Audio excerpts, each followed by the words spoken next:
Draw.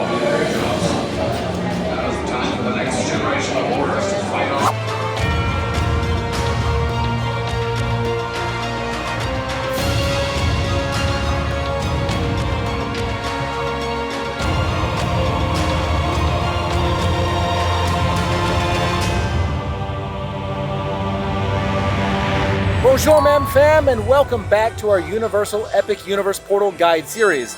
This is the series where we go portal by portal and explore everything that these new worlds have to offer.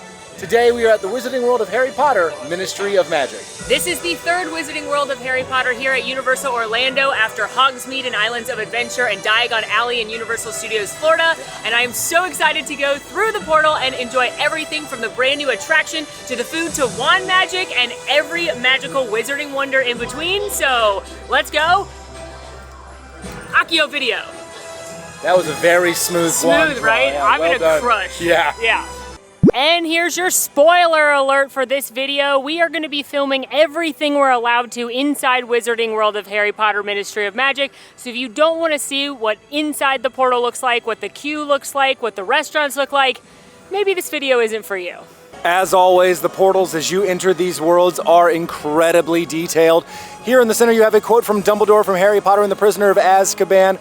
And at the capstone you have the time turner, which signifies the two different decades that are united in this world. 1920s France from the Fantastic Beasts series and the 1990s UK from the Harry Potter series. At the top you have the Elder Wand, because that is the wand that unifies both of these stories. And on the left side you have wands from the Harry Potter series at the bottom, starting with Voldemort, moving up to Ron, Molly's favorite. Then you have Hermione and Harry Potter. And here on the Fantastic Beasts side, going from top to bottom, you have Newt Scamander's wand, Tina, Queenie, and then Jacob's fake wand when they smuggle him into Hogwarts. Okay, and as I wrestle with the obvious canon issues of the Fantastic Beasts series and set those aside, let's go in. And here we go. As you enter, you can hear the time turner.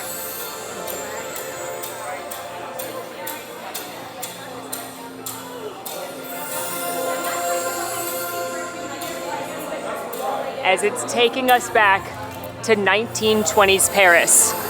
And we have made it here outside of the subway.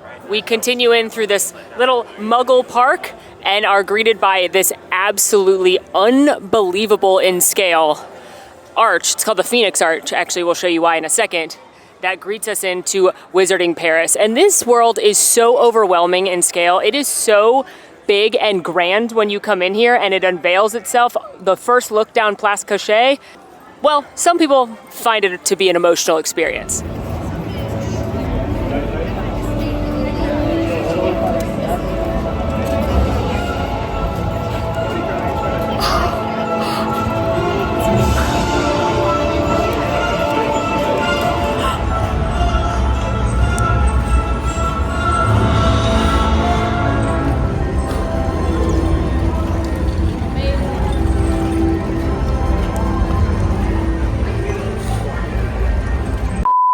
That's right, friends. Feel those feelings. 100%. It's not weak to show emotion and feel joy. And part of the reason that this feels so grand and big is it's literally twice as big as the other Wizarding Worlds. For reference, the smallest building here in Ministry of Magic is bigger than the tallest building in Diagon Alley. The buildings there top out around 35 feet, and here they top out between 65 and 70 feet. So it is literally double the size, and it is like overwhelming's the only word I can use because it feels like it goes on forever, and it's so stunning, and the detail is amazing.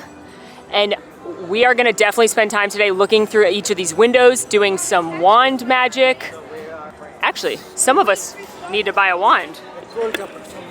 There's a school for apparition right there. Oh wow, I can't wait till we get to the secrets videos. Here's why this is called the Phoenix Arch, because if you look on the back side, which is the view from the Wizarding World, you see a bunch of magical creatures, predominantly this gigantic, beautiful golden phoenix on the top. And then if you look up and down the sides, you're gonna see a whole host of other magical creatures as well. You've got fire lizards, you've got dragons, basilisk, nifflers, moon calves, bowtruckles, centaurs, owl. It's just like, you could stare at this forever and find new details. Look at that cranky little mandrake there at the bottom. Yeah, two of them over there crying. He's a little cranky guy. an Akami over here. Like, it's just stunning. We just keep staring at this thing, and Alan just saw a pixie and a thestral at the top of the one on the left. Those are my favorite magical creatures, besides Nifflers, because they're so heckin' cute. Alan, Yeah. what's your favorite Fantastic Beast? Oh, it has to be from the Fantastic No, Beasts? just a creature. Oh, well, dragon, followed by a thestral. Thestrals are mine, Thestrals and are Nifflers, because they're incredible. heckin' cute. Yeah, nipples are cute. I also Mooncalves like are also heckin' I also like cute. a puffskin, too. Ooh, and while, oh my gosh, a bow truckle. Look at these little bow truckles in the window here. Look at these little guys. These are actually the smallest animatronics Universal's ever made. Look at that little guy just kicking his little feet. Hello, I'm obsessed with you. Oh, you're like a little wonky guy. I love it. Now, we are gonna, of course, be spending some time looking in these windows and finding little secrets and magic. But if we're gonna do that, I think we may both need to be equipped with a wand, which means first stop, Cosme Acajor Baguettes Magiques, which is the Parisian wand maker's shop.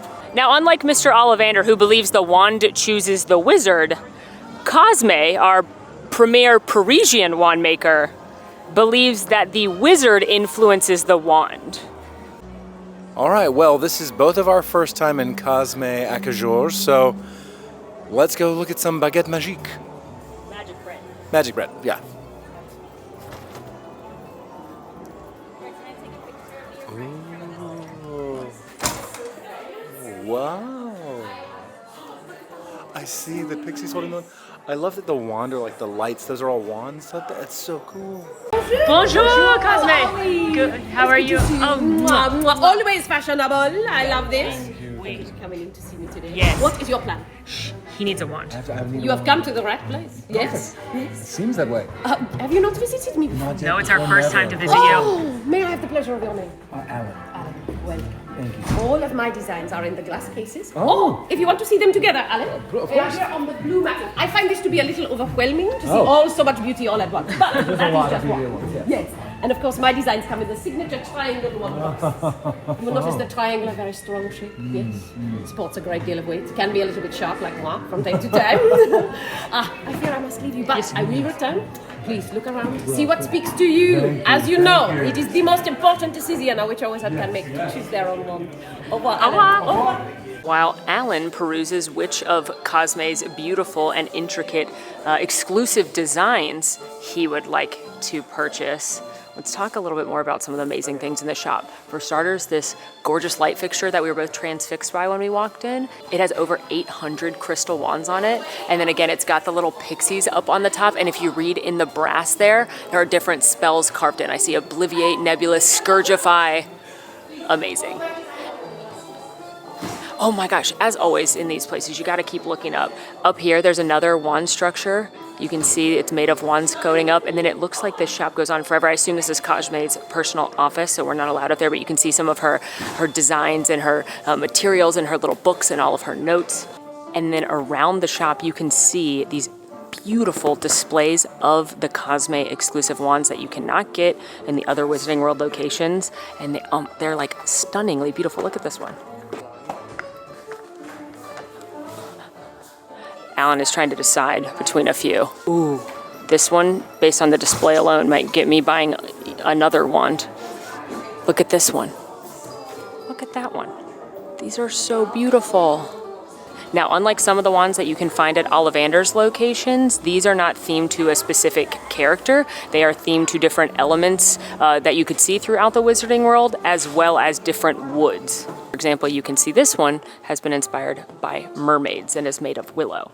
But if you have your heart set on getting your favorite character's wand, never fear, because Cosme does import some goods from the UK. And she has some Ollivander's wands here, including an exclusive Dolores Umbridge, which comes in the pink box if you're a monster. Now, we don't condone buying Dolores Umbridge's wand, except for But you can if you want to. You can.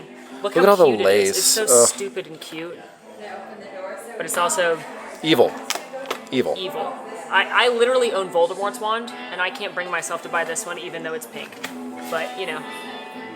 I Maybe get you it. can. I get it. But she's the worst. Cosme also does sell the brand new 2nd generation interactive wands, so it should be noted that her wands are still the 1st generation wands. The 2nd generation wands, I did do a whole video on it. They have haptic light up, and they have other spells you can do and other magic appears. So, especially in the other 2 wizarding worlds, so keep that in mind. These are going to do the most magic. These are the ones you can link to the app and go on little quests and adventures with them. They're awesome, but these are not exclusive to Ministry of Magic, and these are not the Cosme designs, so you have to decide what's more important to you.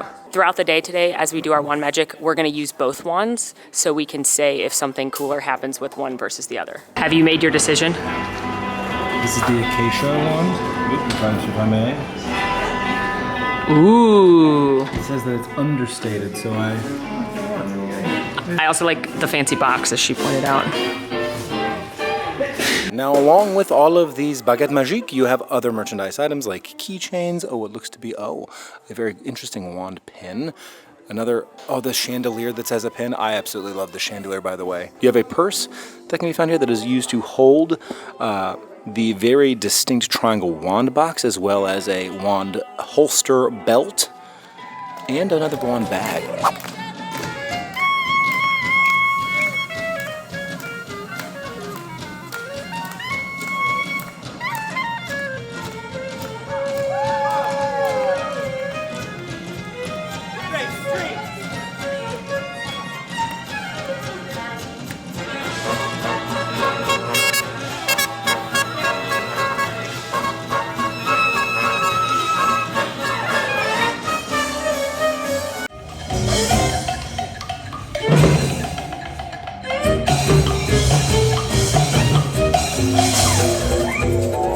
All right, well, Alan selected the wand. He is now strapped. And as soon as we came out of Cosme's, the wonderful street musicians were playing. They are a jazz trio, I guess a jazz quartet if you count Plume, the Puffskein, who's the cutest thing ever and is totally vibing to the magical music box. Once again, live entertainment is bringing these worlds to life. Fabulous, fabulous. And now I think it's time to do some magique. Okay, Alan, you've got the new box. We got to get the map out. Oh, yeah. We got to get the map to see what happens. Oh my gosh, I haven't seen any of this yet. It's so beautiful. And you can hear little conversations and creatures and music. Look at the Bouteille sign up there. Giggle water. Oh, we got to drink giggle water. That's something you can really drink. Bonjour. We're doing some wand magic. I just am looking around. I've never been here. So just looking at all the windows and lurking. What are you doing? Lurking. You look very official. That is because I am, of course. I am with the Bureau de Soros, the Ministère des Affaires Magiques de France, of course. Oh. So, of course, here to keep an eye on things, make sure there are no suspicious characters. Bonjour. Like You this? seem to be a supporter of the ministry, the London ministry. Yeah. With the French ministry, as I have told your friend here. Yeah. You are students, former students, perhaps? Yeah. Yeah. Hogwarts? Yes. Spent Yes. some time at Hogwarts myself. Yeah. Just visiting, of course, friends with a certain professor there. Yeah. What professor? It's not important, is it? Oh, no, Of course guess not. No, no. We, of course, Yeah. there could be many other. Yeah. Of course. But I will Oui. tell you one thing that I will say that the Forbidden Forest is especially terrifying. And I am not afraid of much. Yeah. The creatures there, What did you see? I would not want to recount these for you. Okay. No? You're enjoying your time in Paris. Yes. Bring up such dark memories. Sure. Why would we want to do that to you, Sure. Madame? It is your first time. It is, Be a yes. nice It is time, of beautiful. course. But I will say, this is also a very dangerous time here in Oh. Paris. Oh no. It is rumors Uh-huh. that one Gellert Grindelwald has Oh, been, no. recruiting acolytes right here Oh, in Paris. gosh. So, keeping an eye out. If you see anything suspicious, you will tell me. Yes, oui, Of course. oui. Good. Do not try to act on your own. Oh. Leave it to the professionals, of course. Yeah. Probably not skilled enough to take on Grindelwald. He's a very dangerous person. Yeah. Do not know many that are. Yeah. So, keep an eye up. Yeah. Once that they're If ready. we see anything, we will let you know. Of course, if you see something, say something, as we say. Yeah. Of course. What was your name? Lou Farron. Lou Film. They call me Agent Farron. Agent Film. Of course. I must go for now, but it's a pleasure to meet you both. Au revoir. Au revoir. All right, well, we met an auror, a French auror, and he told us to keep a lookout because Grindelwald is out and about. So just, keep a lookout. And now we're going to do some magic. All right, so throughout the day today, we will be doing some of the new magic locations with the wands. Maybe not all of them on camera, just to save some mystery and majesty, but if something really, really cool happens, we'll make sure to show you that. Additionally, Alan will be using one of the new Cosme wands, which again is a Generation 1 wand. I will be using a Generation 2 wand to see if anything significantly different happens between the two. Also note that eventually you will be able to do the quests and adventures like I did in the other Wizarding Worlds with the Generation 2 wands. However, as of right now, they're not loaded in the app, so that may be later during the previews or when the park officially opens. But definitely check that video out if you want to see all about the new wands and how to link it up and how the app works and everything. But for now, it's time to do some magique. Descendo. Did you see the cases closed? Descendo. Oh! A little niffler! We are going to keep doing magic throughout the day today, but one thing I'm loving is just, again, how immersive this world feels. If you listen closely, you can hear the shopkeepers and people visiting speaking in French. You can hear old-timey jazz, period automobiles driving by. It's just like so enveloped. So definitely, as with any of these worlds, take some time to just meander and discover what you might find.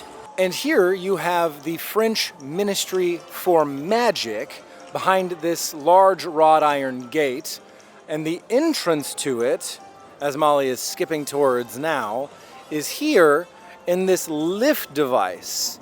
It's very similar to in the UK. Go. Molly's beckoning it down. Very similar to the UK phone booths that take you down. Or, thankfully, it's not in the toilets that you flush yourself in. Thankfully, we're not doing that. And as we were exploring the sign here for the Ministry of Magical Affairs of France, down here at the bottom, it is protected by a charm of magical appearance, of anti-appearance. That means only witches and wizards can see it, so we're good. Oh, we got everybody. We're good. I did it, guys! Hi! Hi! After doing some wand magic and seeing the demiguise appear, the silken-haired monkey, we now are moving back into the Quartier de Nicolas Flamel, where we're going to go visit Le Gobelet Noir. This is amazing. This is literally... Yeah, we are going to be headed to Le Gobelet Noir, and right next to that is Nicolas Flamel's humble abode. Nicolas Flamel is not just a wizard, he is also the famed alchemist who created the Sorcerer's Stone, which grants its creator the elixir of life. We were first introduced to Nicolas Flamel in Harry Potter and the Sorcerer's or Philosopher's Stone, depending upon where you got your book and or film, where we learned that he used the elixir of life to grant himself a very, very long life. And Harry unfortunately had to find it, and then they destroyed the stone, which led to Nicolas Flamel's death. That just got really dark. Anyway, it's really cool to see his house here. He was very old.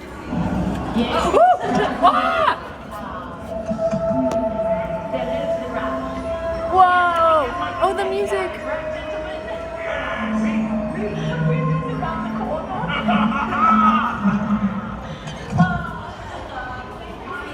We saw some goodies inside of Nicolas Flamel's window, and a nice witch showed us a secret spell right here that revealed the Sorcerer's Stone, Abierto. If you are here, there are kind witches and wizards that can help you with the spells should you need them, and I needed it on that one. That one did not come easy to me, but I think we're going to reward ourselves now with a visit to Le Gobelet Noir. Le Gobelet Noir is maybe where some witches and wizards that are maybe not on the straight and narrow are gonna find themselves out of the prying eyes of the ministry.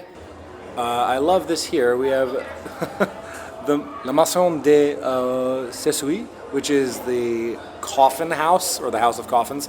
where you can get equipment for necromancy. You can also get thestrals for funeral processions, coffins made in wood, gold, or marble.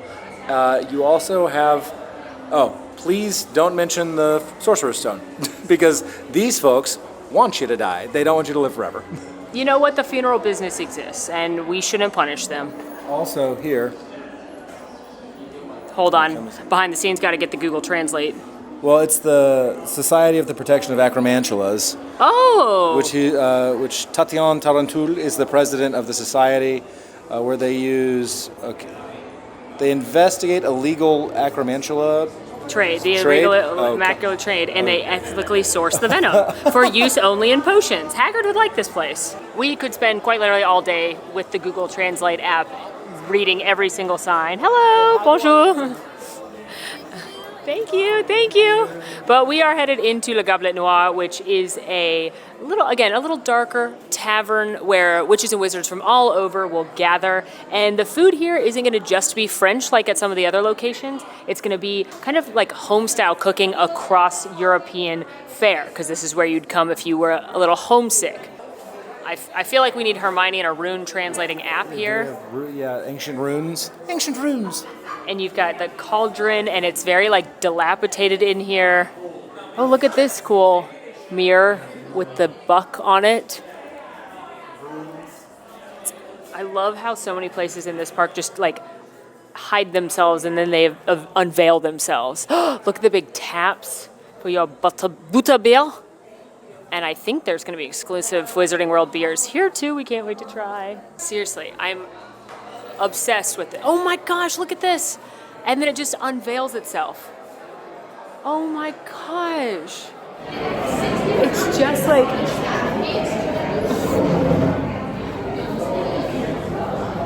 I'm obsessed with this. The Deathly Hallows. It's so cool. Good It's just find, good hiding find. up in the corner there. They must believe. They also have a sawfish. Yeah, there's a sawfish face. It's so cool in here. Oh, there's the wine. It feels in here like it's like half medieval, very old concrete wooden, and then half like timber and wood as if it's been expanded upon over centuries. There's these old tapestries on the wall. That one has a Patronus on it. Amazing. The detail is unbelievable. As far as the food in Le Gobelet Noir goes, really quite a combination of items. You have, now to start off, you have some salad and soup, like the noodle soup. I completely butchered that pronunciation, but that's okay. And salad combo, you have some handhelds, so some sandwiches. The Wizard's Brew, a bratwurst sandwich. For example, the entrees, you have a Jägerschnitzel, coq au vin, goulash, herb-crusted cod.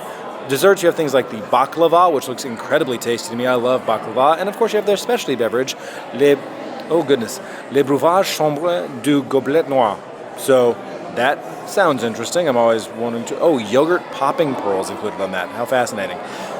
As far as the beverages go, we have the standards like pumpkin juice, iced tea, lavender lemonade, the gilly water, and they also have some butterbeer that you can pick up, specialty beers, including the newbie here, the Alcurrent Saison, wines, and a small kid selection.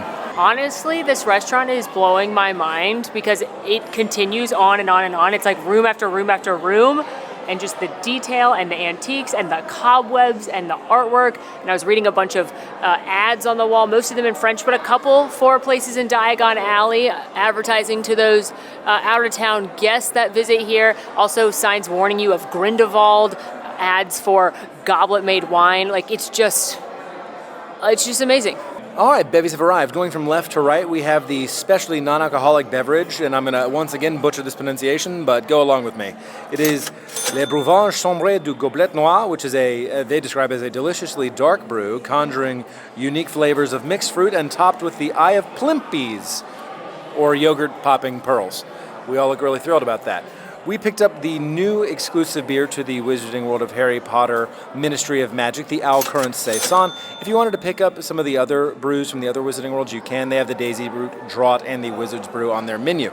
They also have a French beer, the Kronenberg 1664 Blanc. This is an exclusive to the Wizarding World, but it is a really good French brew. Oh.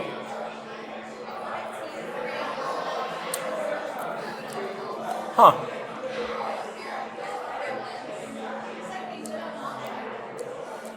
I'm having to work really hard to taste any. Nope, that's not true. It's on the back end. I lied. You can taste some of the sweetness of the currant.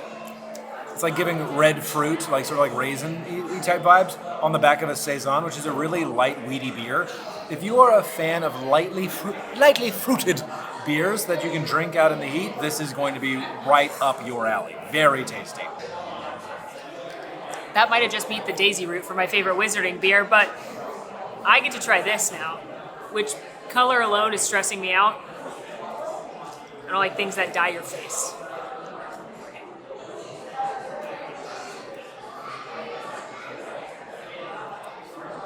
Oh, you know, I don't hate it.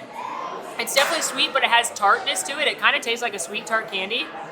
The boba doesn't have a lot of flavor. I can't taste yogurt specifically. I just have the popping sensation. Tart, lightly sweet. Probably not something I'm gonna drink regularly, but for a non-alcoholic beverage, especially for kids, I think it's actually pretty good. It is better than the one we had in Dark Universe. And I'm gonna wash it down with the Kronenberg, which again, not an exclusive beverage here, but a delicious, light, crispy, fruity beer. Our veritable feast has arrived. We've gotten the warm shaved beef sandwich. This is shaved corned beef, buttercas, German mustard, hearty multigrain bread. Make sure to say hearty there. Hearty multigrain bread with a choice of house salad or tavern frites. I went with the house salad. We also picked up the Alchemist platter. This is made with smoked sausage, potato and cheese pierogies, marinated beets, pickled eggs, caramelized onions, a warm pretzel, German mustard, and then some cheese fondue. And last but certainly not least, the baklava made with pistachio, walnuts, vegan anglaise, and a coconut nectar. Now for those of you who know that I have a pine nut allergy, this is fine. There is no cross-contamination here. Beef sandwich. Well, the bread is crispy. It looks like a lot of beef.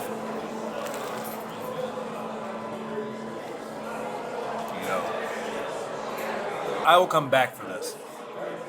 This is just a very simple toasty. The bread is nice, there's not too much of it. There's so much of that shaved beef. Have a little bit of mustard in there to give it some zest and kick. And the cheese on top adding to the richness. This is like a down-home make you feel good, like your grandma made this for you sandwich. And now for the smattering of goods that is the Alchemist platter. Oh, thank you. I love the tableware too. It's supposed to look like pewter, like it's just also themed. All right, we all know I'm an egg girly. These are just hard-boiled eggs. It's a hard-boiled egg. Nothing that exciting. Try a little sausage, dip it in some mustard and some cheese. Double dip. Not spicy, but it's got some pepper. You can taste that it's been grilled. It's just a sausage, but it's delicious. Now I'm gonna try the pierogies, which I was most excited about. Get a little of that potato cheese filling in there. And I'm gonna dip it in this sour cream looking sauce.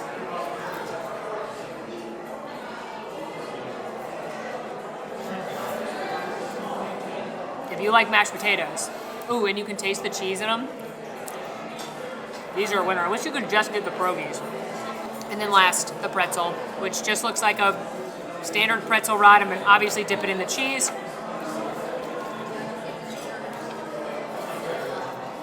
Pretty good pretzel. Overall, there's some elements I like on this plate, particularly the pierogi. I like the pretzel. It's not super exciting, so I maybe would veer towards something a little bit more unique to the wizarding world. We haven't eaten at all the restaurants yet, obviously, but if you want a shareable platter with some good little notches, it's not bad. Okay, I absolutely love baklava. Very, very thin layers of phyllo dough that have honey, butter, pistachios in them. This also has some walnuts. Listen to that crisp. Traditionally, it is layers of phyllo dough that have honey and butter, but this is a plant-based dish, so it is not going to have that butter. You have the plant-based sauce on the side. It is very, very crispy.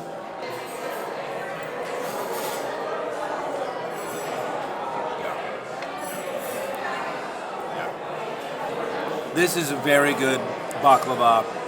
Crispy phyllo dough, mild sweetness from the honey that is offset by both the pistachios and the walnuts, giving it that rich nuttiness with a little bit of earthy flavor.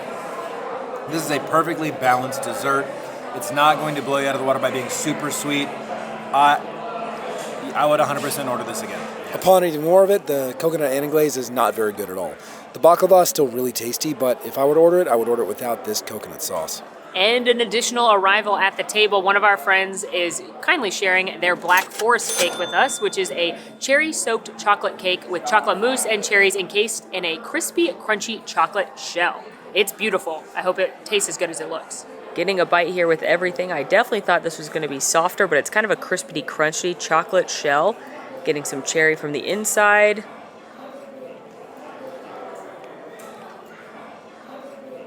This is very, very rich. I'm talking, it's gonna make me sneeze rich.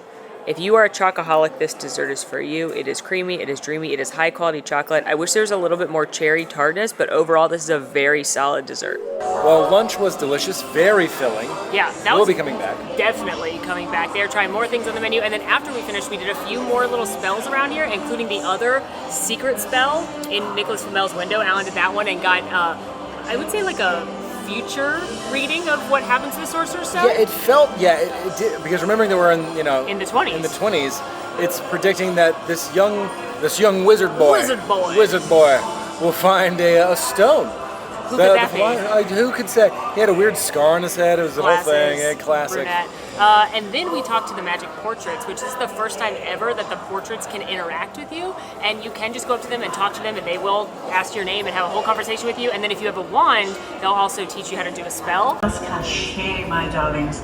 I am Cassandra Trelawney, mistress of... Oh dear, step back a bit, love. My goodness, are you coming into the portrait? I would love to. Thank you.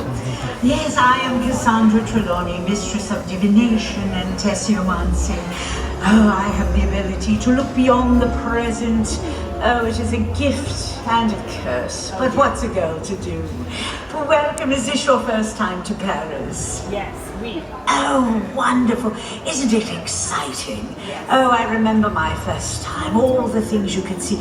Simon here was born in Paris. Simon, say hello to our friends. Bienvenue. I am Simon Marchand. Artiste extraordinaire. Oh yes, he does poetry, he sings. Oh, he's wonderful, aren't you, dear?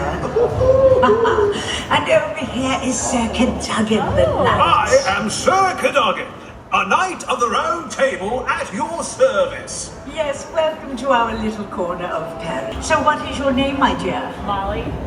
Molly, oh, isn't that pretty? I love your hat. Oh, so you. what house are you? Slytherin.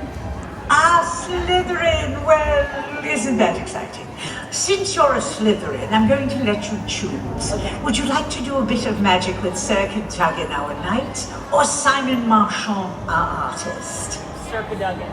Ah, Sir Cadogan, she has chosen you. Yes! Of course. Now, if you look at his portrait, there are not enough dragons there. So, I want you to add a few more. Okay. Point your wand at Sir Cadogan's portrait, and I want you to say, Geminio! Geminio.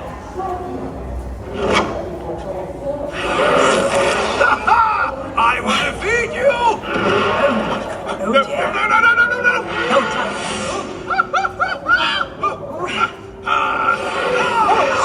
Once again, beast, come back here! Oh my goodness.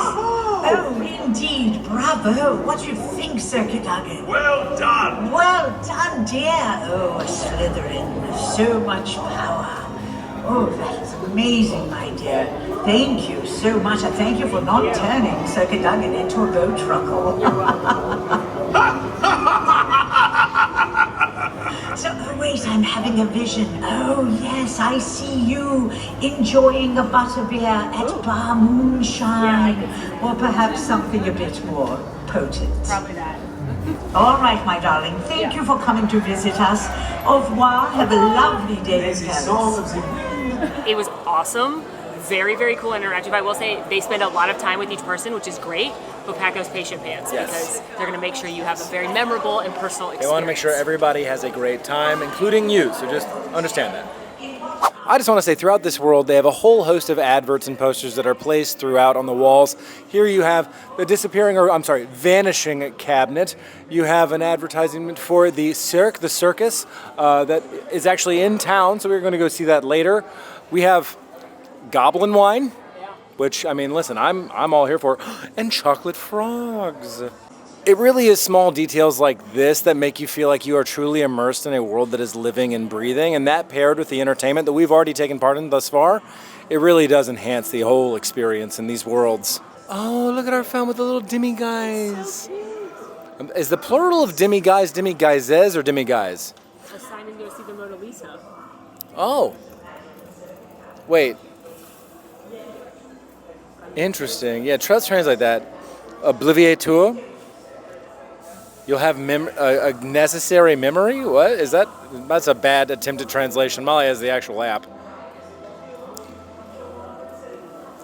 We recommend the Google Translate app. Yes, we do. Yeah, not hashtag not an ad. Mona Lisa forgets to return to her frame. Necessary. Oh, interesting. My gosh, that is suggesting that Mona Lisa is a magic portrait. I am obsessed. Which would also suggest that either Mona Lisa's a witch or Leonardo da Vinci's a wizard. Or both.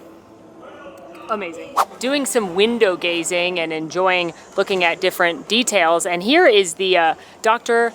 Gother's Apothecary.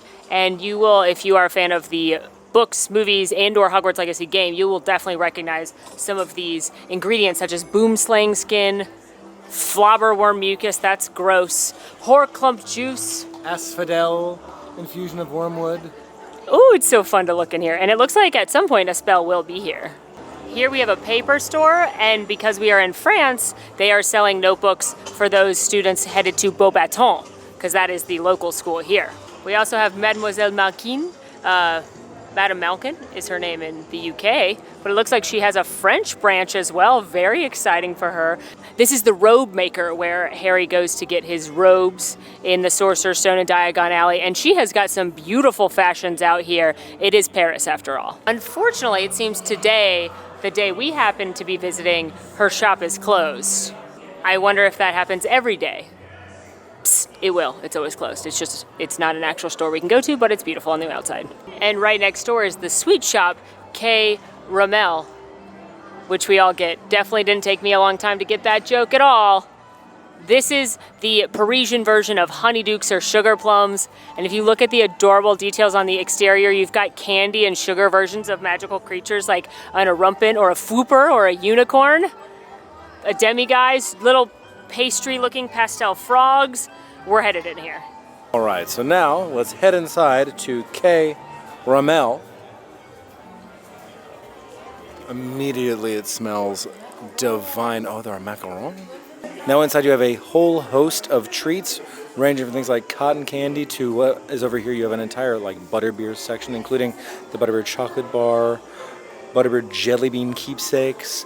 The candies here are all going to be in their French packaging, so while you might have some classic wizarding treats, there are going to be things that are very specific to K. Rammelle. Now speaking of that exclusive packaging, the exploding bonbons, which you are familiar with from the other two Wizarding World locations, they're here as well. They just look a little bit different. Ooh, mini milk chocolate nifflers. That is something very new and unique to K. Rammelle. Now, listen, I don't know about you, but I don't know if I've ever seen small snail chews before. I don't want that. You don't want those? No. We gotta get them. There's an item you might be familiar with. Birdie Bots Every Flavor Beans in a very cool and unique package here. And by that I mean, not only is it in French, it's also actual metal here as opposed to the plastic packaging in the other two Wizarding World parks. Now, aside from the butterbeer treats like the chocolate bar and jelly beans, you also have butterbeer merchandise, and you'll notice that the logo for the butterbeer is different here. So you have a coaster, a small cup. Look, it's French on one side. Ah, oh, it is. Love that. Pin, keychain, another pin, and then I think one of the favorite items here, which is a butterbeer mirror, which you just see my calves. Thank you, Molly. It's very cool. $60. Oh, but I think one of my favorite parts about this shop is if you go back behind the bakery case. Yes, not just the bakery case, even though I do love that. But if you go behind the bakery case, there's going to be an entire set of items, dish towels, apron, and cooking dish with the Kowalski Quality Baked Goods brand on it. Kowalski meaning Jacob Kowalski, Queenie's Boo from the Fantastic Beasts series. The Muggle, who we mentioned previously at the start of this video, was snuck into Hogwarts. I'm not over that. Now, as far as treats go, the most unique things you're gonna find in here are in the bakery case. I'm not seeing, almost nothing that you can find in the other two sweet shops are here. Instead, you've got a variety of caramels, which they do have, but they tend to have different flavors here. The only one I've seen in both is the butterbeer, but this one does have the French butterbeer logo on it. Then they have a whole lineup of macarons, which is not surprising, as well as chocolate truffles. What's really fun about these is that most of them are themed to different sweets you're gonna find in the Wizarding World, like sherbet lemon, pumpkin juice, pink coconut ice, chocolate frogs. So of course we had to get a few things to try. And here is our haul from Miss K. Rammelle. We got a pumpkin truffle, not surprising, a caramel apple caramel, and then a couple of macarons, the peppermint toad, the pink coconut ice, the sherbet lemon, and pumpkin, because I am who I am. Starting with, oh dear, the caramel. It's melting already. Oh no. Whoa. So that's not for me. And the reason why is there's really no flavor of caramel. You're only getting the texture of caramel in that it really wants to stick to your teeth. The apple flavor there, I thought mistakenly there might even be small chunks of apple in that. There aren't. It's just very artificial in flavor. So if that's your vibe, it's not gonna taste like a caramel apple. The sherbet lemon macaron. Macaron. Very nice, airy cookie, light and bright. Lemon flavor, and then the back end of that is a little bit of the smooth sherbet flavor there. It sort of comes through and washes it over, makes it all nice and smooth. And now what I was most looking forward to, the peppermint toad. Yeah. Oh, deeply peppermint with a little bit of chocolate on the back end. I could eat an unhealthy amount of these. My truffle is melting.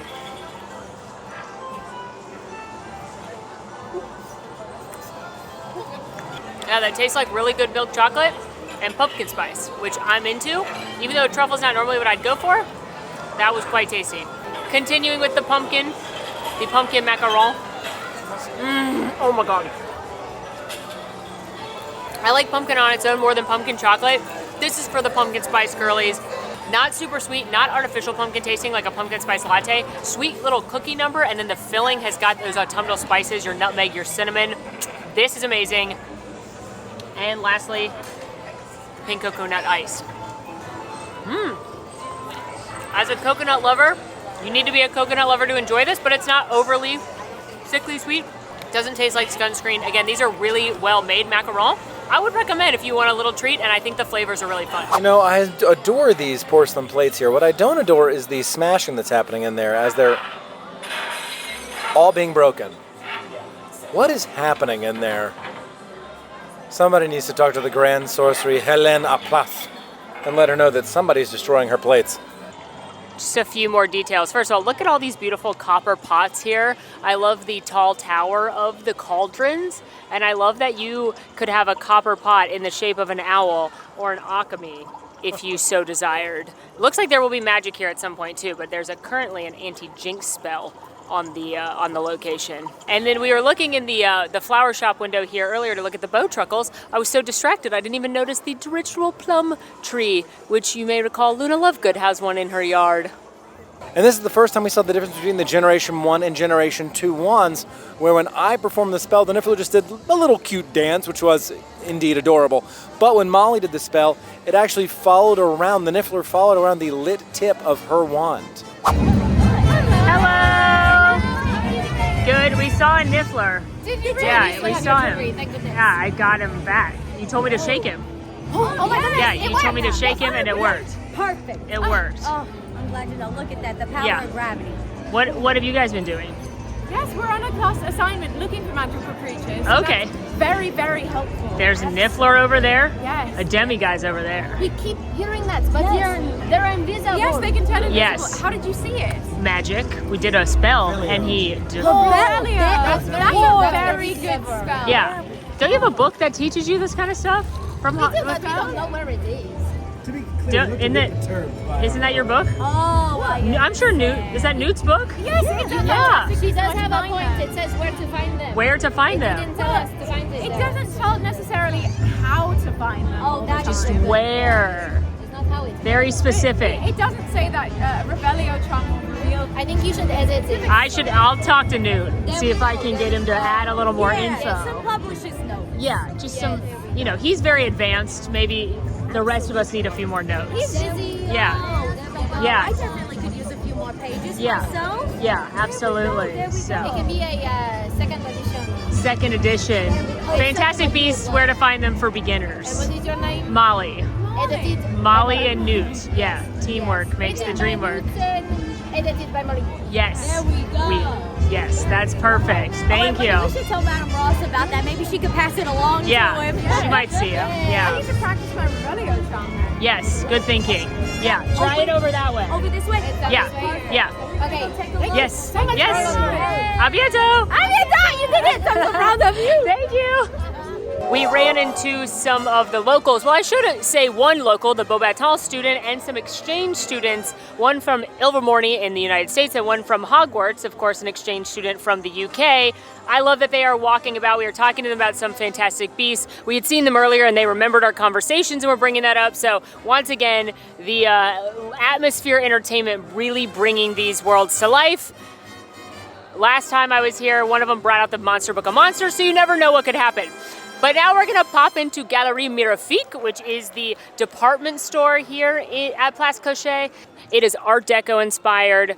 And if you look in the windows, you see some little guys definitely causing some chaos, which I appreciate. Oh my gosh!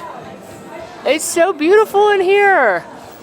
You can see the little nifflers in the chandelier, the beautiful mirrors.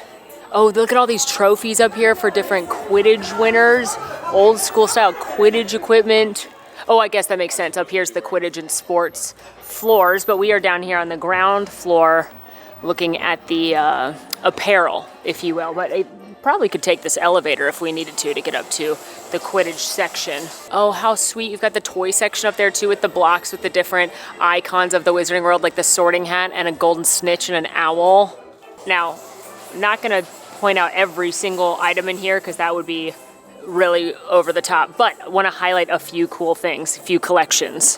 For starters, you have this kind of general Hogwarts line, but it's themed to the 1920s, so it's all throwback in the style. And then you also have a full new house collection. You've got the mug, t-shirt, accessories. I'm obsessed with this backpack because these backpacks come apart, so you can carry just the front part as a fanny pack, or you can carry the full thing as a backpack, or just the backpack. You've also got the beautiful berets we're sporting now, as well as the suspenders, and the robes that are the 1920 style robes. So they're the navy, as seen in the Fantastic Beasts movies, as opposed to the black that you see in the Harry Potter movies. Continuing with the school trend, there's actually a collection for each of the wizarding schools that we learn about in this series. There's Hogwarts, of course, Ilvermorny, Durmstrang, and Beaubaton. A Place Cochet line featuring the Phoenix Arch. That's beautiful. A bunch of Niffler merchandise, including this. Is this a giant pillow? It's a hooded blanket. Oh my gosh, I'm not gonna pull it out because it's so nicely placed there, but you could literally go head to toe Niffler because you got hooded blanket right here and you got slippies for the grippies right here. This is excellent. More accessories, and then this kind of like luxurious looking Place Cochet creatures collection with jammies and wine glasses and like a nightgown. Very fancy, very French. A Newt Scamander specific collection, including a backpack that looks like his famous trunk. A Quidditch collection that is all four houses yet again. So you've got these cool t-shirts that are like a jersey style, as well as a backpack and other accessories. And lastly, this very fun alchemist section, which is designed after Nicholas Flamel, including a wand. Is that an interactive wand? Oh, I didn't know he had one. Very exciting. Is that exclusive to Ministry of Magic? You could get over there too. Cool, thank you.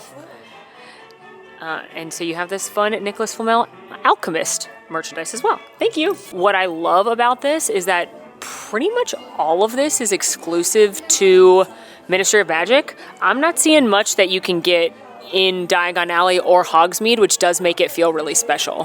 While Molly was walking around taking a look at the merch, I was taking a peek at these items up at the top of the shelves. These are different teapots that have a variety of teacups, and these are meant to be a service for the modern household, where you're just able to pour from 6 spouts into 6 teacups for convenience sake. Next up, the Cirque Arcanus. As we've seen around town all day today, the circus is in town. Ringmaster Skender is insistent that he will bring his circus back to the glory days. And yes, that is the same Ringmaster Skender as seen in Fantastic Beasts 2, Fantastic Beasts and the Crimes of Grindelwald. Now, much like a magic tent scene in Harry Potter and the Goblet of Fire, this circus tent here doesn't look very big, but I assure you, as soon as you step in, the magic will overtake you. Now, Ringmaster Skender's not the best guy, so rumor has it he may or may not have stolen a certain wizard's magic case that contains many, many magical creatures, Newt's commanders. And he may or may not be trying to use that to improve his circus, and things may or may not get out of hand, and you may or may not see magical creatures come to life, such as a Zawu, demiguise, moon calves, kelpie, and more. And, you know, you may or may not also see Eddie Redmayne reprise his role as Newt's commander. Check the Universal app or with the team members here to know what time the show is playing. The day we are here, it's playing every hour on the hour except for 4 o'clock. And I will note that Express Pass is offered here, so if you're purchasing that, this could be a good place to use it so that you can pop right in without having to wait too long outside. Very excited to walk through this queue. When I came to the show the first time, we came in through a side entrance. This is, oh my gosh, you've got big tapestries of the different creatures. There's the Zawu. You've got the acrobatic artists here, the different birds, and this very spectacular music box in the middle. It's got snake heads up top. It's got like thestrals on it, dragons. This is so spoopy. Oh, more animals on display here, including the Nundu, and as well as some of the birds. And then, oh my gosh, this is where it's awesome. And now we're in this amazing giant tent that has absolutely expanded before our eyes. This is so cool. We've got the trapeze right there as well as the balls. This is so awesome. It's wizard magic, as Harry would say. I love magic. As you make your way through the queue and listen closely, you can actually hear the house elves talking back and forth with one another about the work that they have going on. All right. I have to say, I'm always a fan of when you bring animals, creatures, or any other creature to life via puppetry. Yeah, there's some very cool ways that they bring these creatures to life. We can't film the show, and honestly, that's a good thing. Don't spoil it if someone does it illegally. Don't watch it. Don't spoil it for yourself. No. And don't reward bad behavior. Because that is the best part of the show to me. As someone who doesn't care really about the characters of Fantastic Beasts, but does love the creatures, I think it's really fun the way they brought, especially the Zawu to life. The moon calves, the demiguise is really, really cool. The kelpie. So if you like those creatures, this is a fun show for that reason. Also, it's going to be about 20 to 25 minutes, so just understand that this is going to take a little bit of your day, but not a super, super long show. Yeah, the team members let us know it's doesn't tend to fill as of right now, so it's not like you have to get here super early, but if it is really busy and it's like, hey, get here 30 minutes and then it's also a 20-minute show. Yeah, factor that in.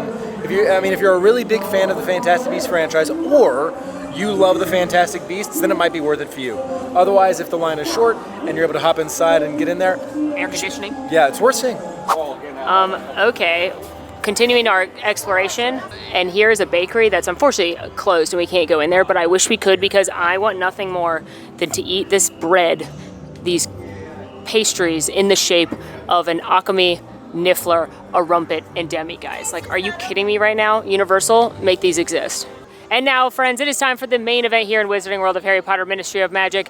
It is time to go ride Harry Potter and the Battle at the Ministry. This is the only ride here in this world, but y'all, it is a good one. A couple logistics before we talk about the attraction, the experience, and all the fun things. First of all, it has a 40-inch height requirement. It does have single rider. It does not currently have Express Pass. So when you purchase Express Pass for Epic Universe, they will not be included. Second of all, currently it is running on a virtual line only. There's no standby queue. The only way to ride this is by getting a virtual line pass. When you're coming to Epic Universe, you're going to want to look in the app to see what times those are dropping for you to book. Right now, during previews, it's 11, 3, and 6, but that could change, so make sure you look. You're gonna book it somewhat similarly to how you book these if you're used to booking them at Disney. At those times, start going in and out of the Ministry of Magic, and eventually that gray virtual line availability will illuminate blue, and you can go ahead and click that. From there, you can select the time as well as how many people you are going with, and hopefully you will reserve a spot. It is temperamental, it does fill up quick. Alan was able to get one for us today as well as some friends. I was not looking at the same time, so make sure you've got your ticket for Epic Universe linked to your Universal Pass to get it. Also, Alan was on the Universal Wi-Fi, I wasn't. We're not sure if that mattered or not, but that is what happened this morning. Then whatever time you have booked, that's when you can come back and enjoy the attraction, but be quick with those fingies. Full disclosure, we had it for earlier today. The attraction went down. They give us an express pass to use whenever the attraction was back up. There's not an express pass queue, we're not going through express pass, but it was just showing that you had one for earlier. Again, this is just preview, so all of this could change, but as of right now, that's how this attraction is running. Harry Potter and the Battle of the Ministry starts here in 1920s Paris, but you are headed to the Metro Flu, which is like the subway, but instead of using trains, it's using flu powder, as seen in Harry Potter and the Chamber of Secrets. But this is super magic flu powder, because it's not only taking you from one place to another in the UK, it's taking you to France, to the UK, and across 70 years. We're not asking questions. No, it makes... There's just time turner dust. Time turner magic. Mixed in with Magic. the flu Magic powder. is the answer. Yeah, you get it. It's magic. Magic answers every question you may have about this world. And you are headed to the Ministry of Magic for one specific purpose, and that is to attend the trial of Dolores Umbridge. This is after the events of the Harry Potter book and movie series, and she must be held accountable for her crimes, the ones you've seen, as well as some others, including most recently sending muggles to Azkaban, because she's the worst. Awful. You are going to weave your way through the Ministry of Magic, board an omnidirectional elevator where I'm sure nothing will go wrong, as it never does in any single attraction in any single theme park. I hope you're ready. I hope you're excited, y'all, because this is maybe the best attraction on planet Earth, definitely the best queue on planet Earth, made me ugly cry, and I'm not the only one the first time I stepped in there. So that's too good. All right. Are you ready to ride again? Oh yeah, I need to ride again. I'm so excited. Couple of fun facts about the Metro Flu itself. Universal Creative teamed up with Warner Brothers to create the Metro Flu so that it would be an authentic Wizarding World experience. And again, this is flu powder scaled for mass transit, but it's designed to look like a French subway system. There are 80,000 tiles here in the Metro Flu alone. And a cool Easter egg is as you enter in the different flu chutes, they all have a number on them, and those are all the project numbers from Universal Creative for the different worlds of Epic Universe. 901 is Celestial Park, 902 is Dark Universe, 903 is Isle of Berk, 904 is Super Nintendo World, and 905 is Wizarding World of Harry Potter.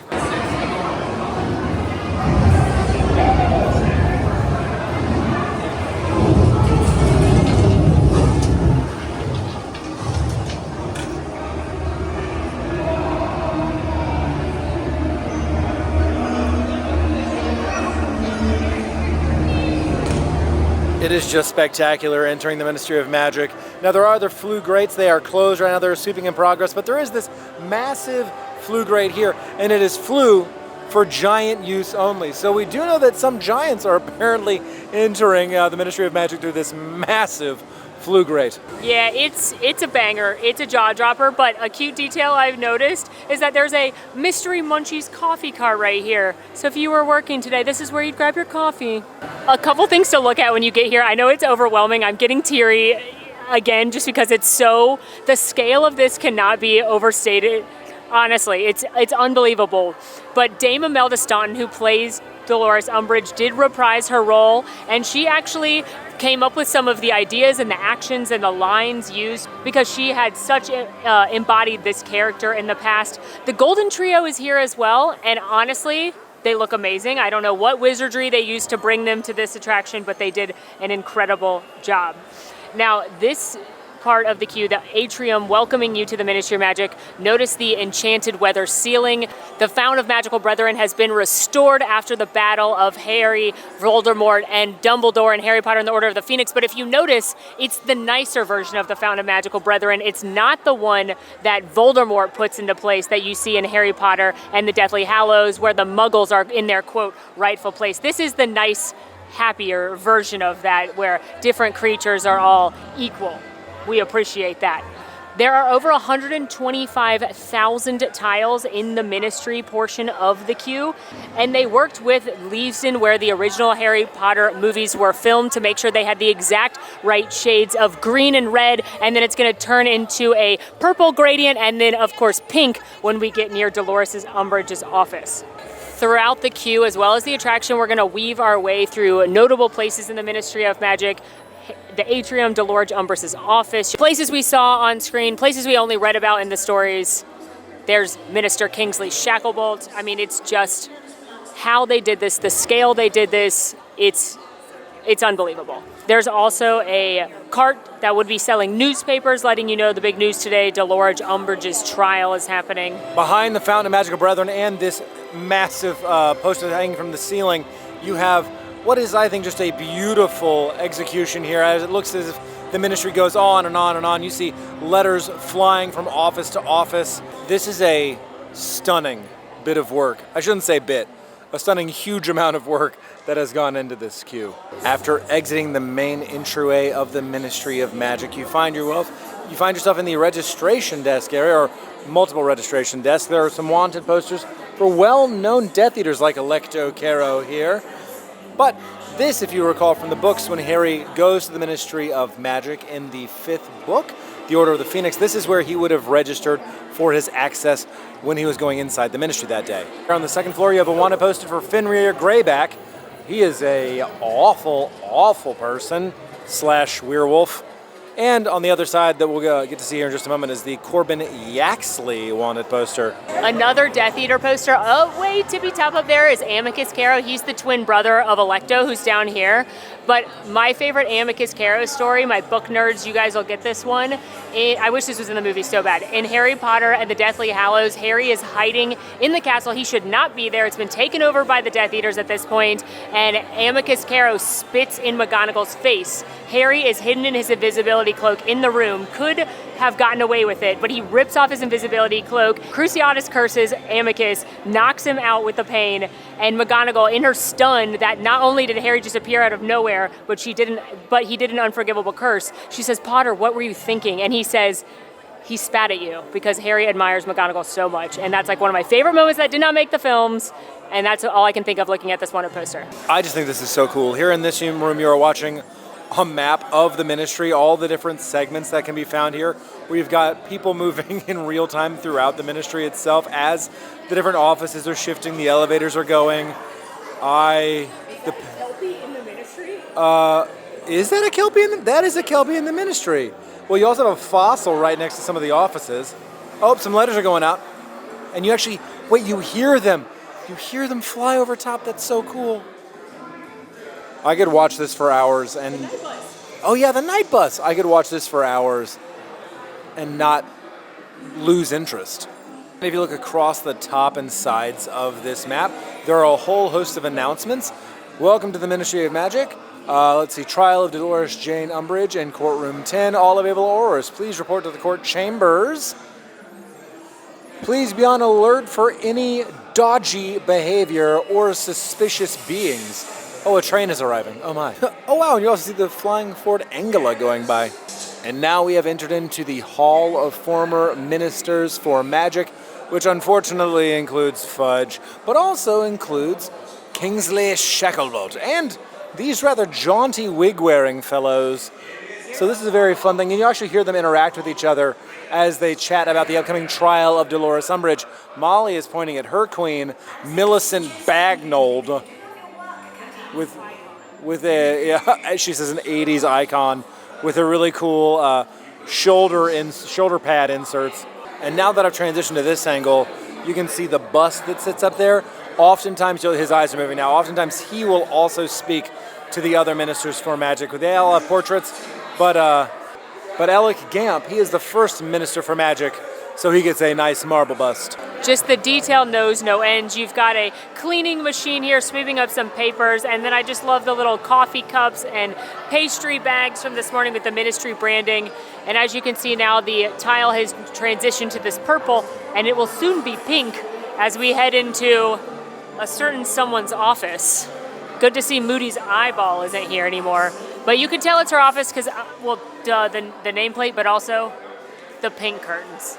Now they put us through what I assume eventually will be an express queue, a different line since we had a downtime earlier. So we did bypass the locker room for the Aurors, where the names on the lockers are primarily Universal Creative members that brought this attraction to life. But there are 3 lockers of names you know and love: Harry Potter, Ron Weasley, and Neville Longbottom, all canonically became Aurors after the events of the books and movies. So it's fun to look in their lockers and see what you can find.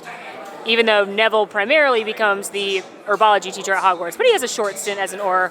And now we are in a room which is honoring fallen Aurors, including Mad Eye and the Longbottoms. And a lot of you pointed out in our first epic video, where's Tonks? I don't see her, which I agree is a travesty.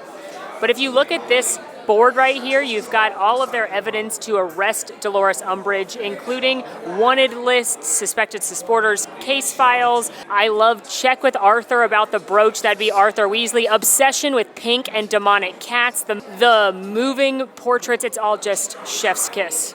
Couple more things on this bulletin board that again, don't forget, we're gonna do a secrets video in the park once we have time to really find all of them, and there'll be tons here. But if you look up at the top, there's a part of a post-it note that says interviews, and it's got Higgledy, McGonagall, Trelawney, and Sprout. That must be from when Umbridge was at Hogwarts interviewing the professors. On the far right of the bulletin board, you've got the Ministry notice that the locket, the Salazar Slytherin locket that was a Horcrux, has been destroyed. But probably the most disturbing thing on this bulletin board is if you look up at the top, there is some handwriting there over and over again. There's Dean Thomas, I must not break rules. And then behind that, there's I must not tell lies, and it starts in black and it goes to red. And then on top of that, it says Black Quill magically binding ? But if you remember, and then here's her quill actually down below it. That's the quill that Umbridge makes Harry and other students use that actually writes the lines they're doing as a punishment in their blood on the back of their hand. And now as these tiles move from purple to pink, you know we're headed into her office. And here's a little Easter egg for you. This book right here, Jacob Kowalski's reading in Fantastic Beasts. Love to see her stuff in packing boxes. Welcome, stars and misses, to the Ministry of Magic. Today is the day of notice. All the mistress of Dolores stands trial for her crimes. And Higgledy never speak ill of all the mistress knows she would not.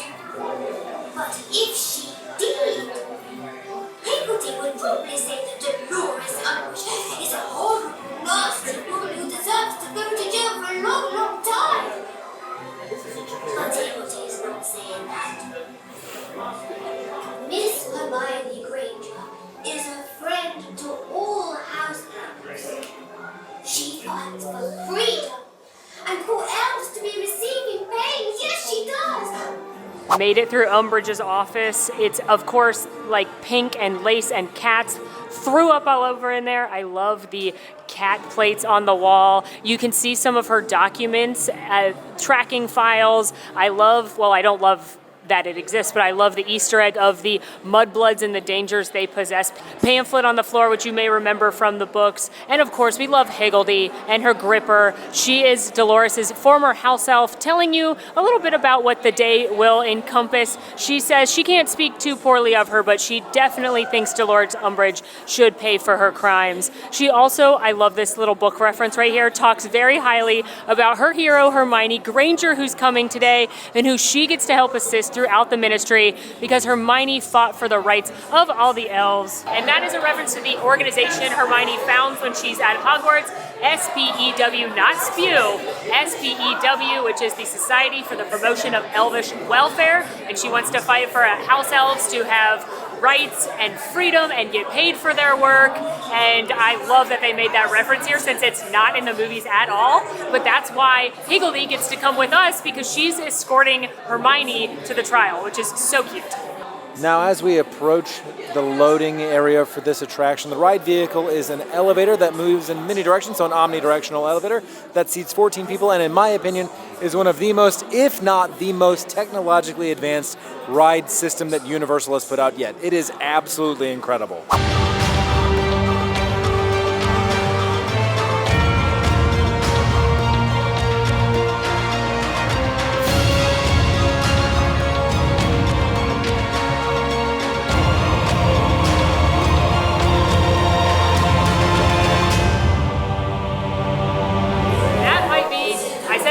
But having ridden it a few times now, very luckily, that might be the best ride on planet Earth. It's incredible.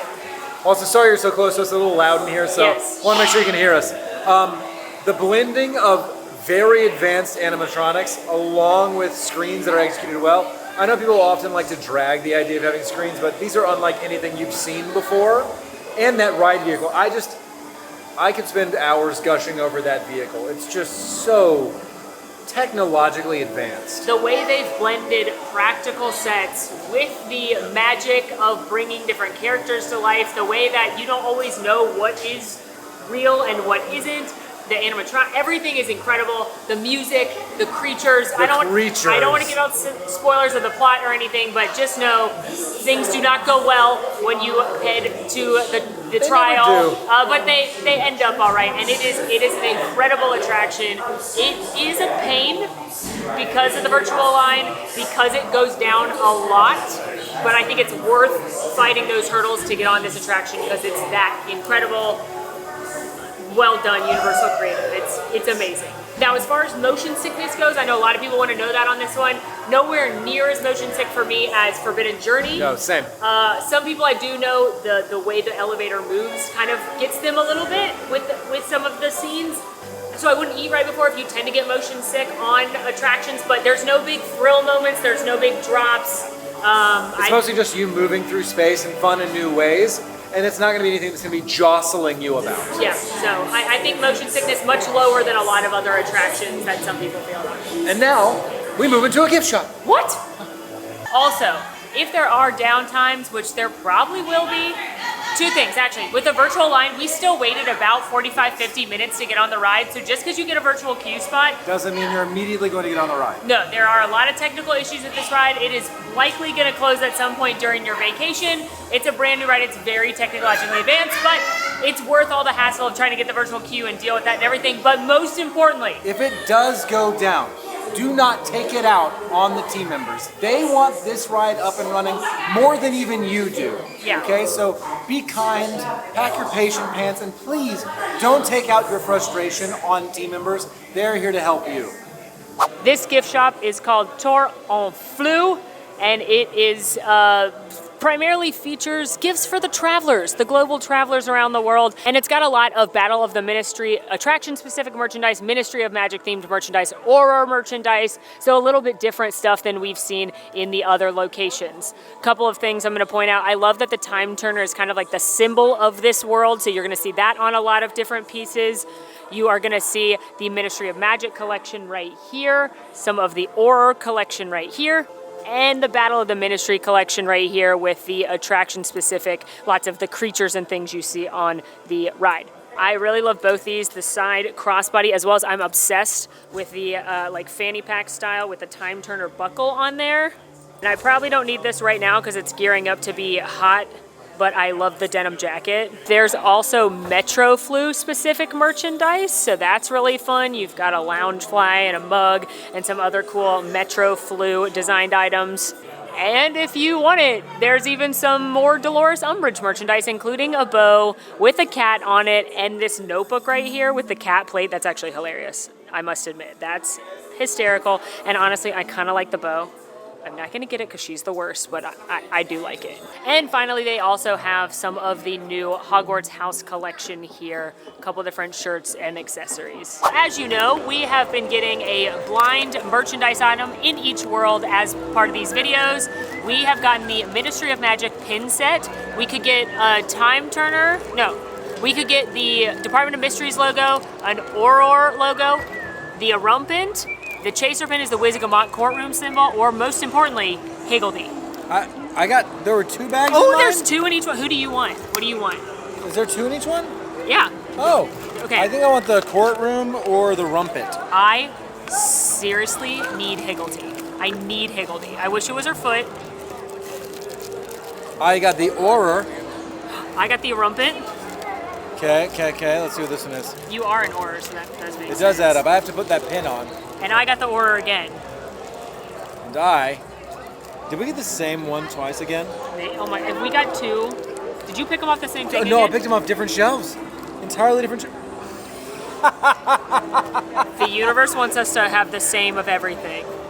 All right, we're gonna have to start pin trading. Apparently. Okay, after that delightful ride experience, we are now headed, because I'm hungry, for a bite to eat at Café L'Art de la Saline, which is a quick service restaurant here with a beautiful vibe on the exterior and a nice porch to sit down and eat. It is themed to Paris cafe culture, and I can't wait to see what's on the inside because even as I look through the windows, it looks like they have beautiful art pieces. As we make our way inside and to take a deeper look, I will let you know that this is open for breakfast, lunch, and dinner. So if you'd like to grab a bite at any time of day, it is available for you. Oh, and the first very striking piece of artwork that I see is of Beaubatron, but that's nothing next to the pile of fruits here in the center, macaron, and these other pastries. These 2 towers here are of, and I'm going to butcher this pronunciation there, towers of croquembouche, which translates to crunch in the mouth. And it is a cone-shaped tower of nearly 2,000 cream puffs each. And then next to that you have the artwork of a Beaubatron student. Oh, and then another with a phoenix. That's so sick. As I look around at all these portraits, there are individual beasts in each of these portraits, but I want to draw your attention to the ceiling, where they have not only dirigible plums, a whole bunch of different insects from the Fantastic Beasts, but they have this little golden bird.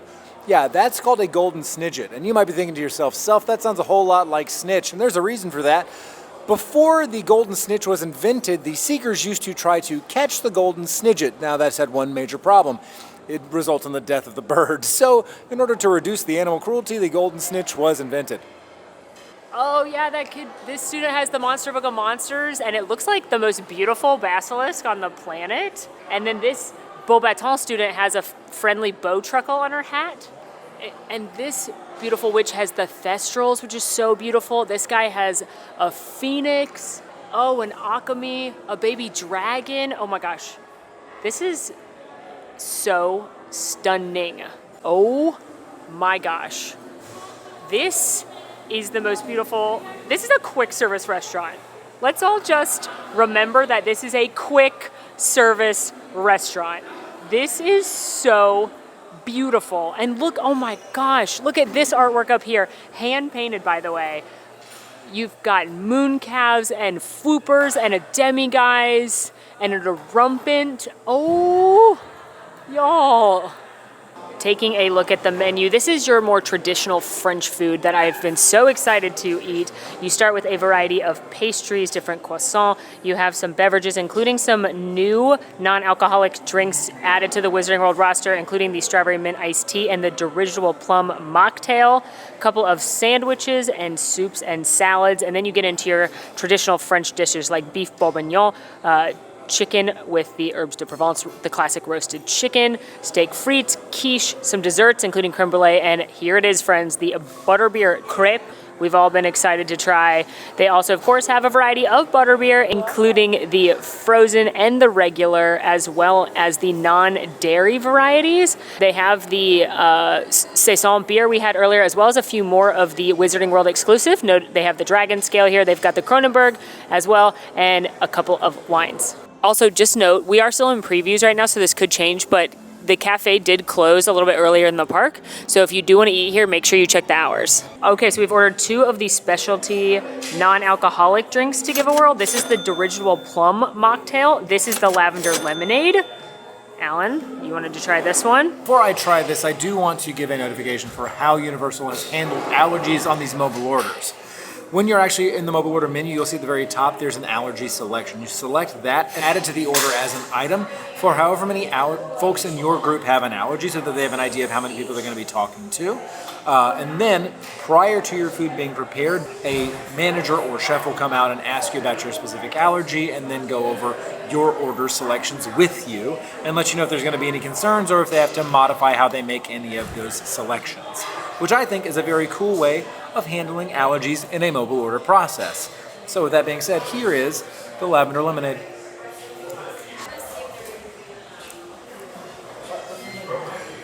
Oh wow! It took me a while to taste the lavender, but you do. It's really herbaceous, but very subtle on the back end. The lemonade's just a little tart.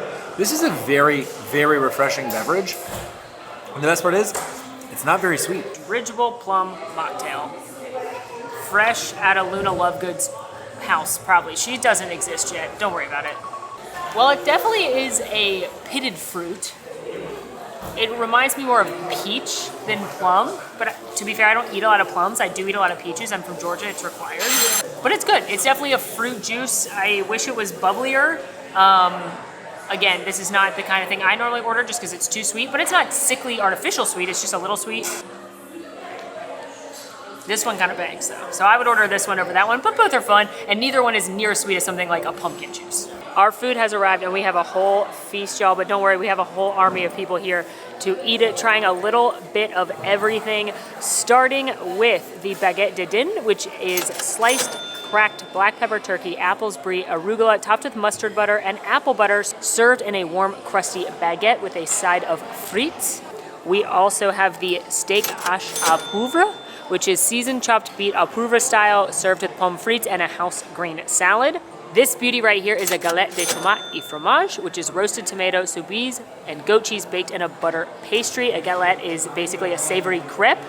And the thing I've been waiting for the most, the quiche Lorraine, which is a savory egg custard baked in a flaky pie crust filled with bacon, Gruyere cheese, caramelized onions, and a Mornay sauce, served with a house green salad. And then probably the internet's most wanted to eat item in all of Wizarding World of Harry Potter. This is the Butterbell crepe, which is shortbread, cookie butter, Bavarian cream, Butterbell cream, strawberries, Butterbell drizzle, and a shortbread cookie garnish.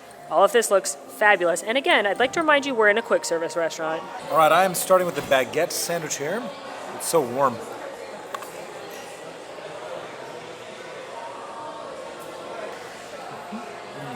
You know, I thought that the sandwich I had at Le Gobelet Noir would have been the best one I had today. I think I was wrong. This one is up there. It's a 1-2 punch of sandwiches. The turkey is seasoned perfectly. Mustard on top isn't adding a lot of that spice. It just has a little bit of that mustard flavor, but the rest is actually a little bit sweet, paired with the sliced Granny Smith apple and the brie cheese, adding a little bit of freshness from the apple and some really richness from that brie cheese, and then the arugula giving a little bit of earthiness. This is a very balanced set of fillings on top of this beautifully crusty baguette. You should get this. I'm gonna try the steak, which I ordered quickly, I'm not gonna lie to you, and assumed it'd be like steak frites like I'm used to, but it is a patty, and this sauce with the caramelized onions on top looks amazing. I'm gonna get a frite also.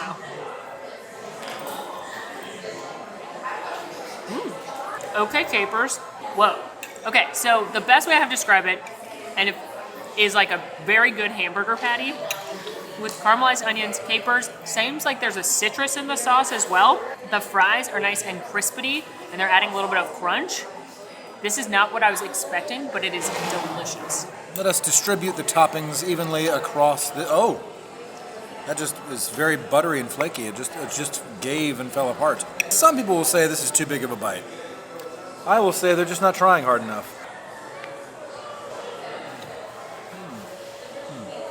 The galette is flaky and buttery and light, but still stands up to the filling on the inside. The goat cheese is incredible, creamy, adds a little bit of that tang to the dish, but is really complemented by the The olives that have been brined, they have a little bit of acidity coming through there. The tomatoes that are here as well. This is far lighter than any of the other dishes that I would expect to receive at a quick service meal. And when I say lighter, I mean lighter and a little bit more refined than I would expect to receive at a quick service restaurant location. Yeah, this is a tart that if I'm not getting the sandwich, I'm probably gonna be getting the tart. And finally, it's time to dig in to this quiche.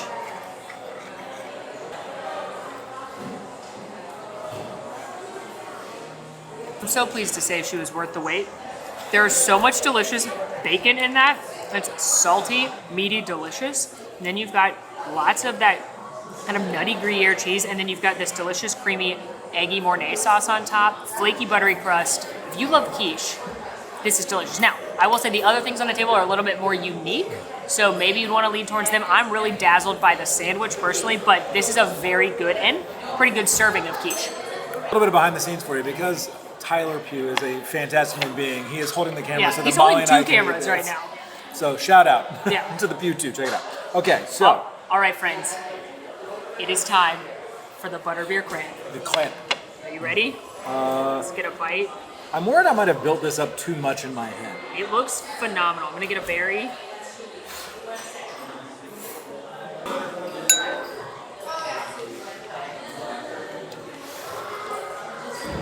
That's pretty good. They cooked. That is so good. Crepe, light and fluffy. And honestly, I gotta say, the only thing I'm really getting from the crepe is just a tad bit of sweetness. The rest is coming from the butterbeer cream on the inside. And the whipped cream. And the whipped cream on top. The whipped cream, I want to bathe it. It is so good. It is house-made whipped cream, light and fluffy, but then you've got the butterbeer drizzle on it. Adding, yes, it's got that toffee sweetness, but it's not the cloying sweet like with the clotted cream dessert in the other part. No, this is incredibly well balanced. Wow. Huge portion. Obviously, it's an expensive grape, but it's massive, obviously shareable, and it is sweet. It's that toffee sweetness that you associate, that butterscotch flavor with butterbeer, but better than, I would say, the drink, and then it's like this / the ice cream as far as butterbeer desserts go. I have a hot take. The crepe's better than the butterbeer drink. Whoa! Yeah, I'm just gonna say it. I would take this over any variety of butterbeer beverage any day of the week. This crepe is coming home with me. You heard it here first. Delicious meal enjoyed, and now we are back at it doing some more magic.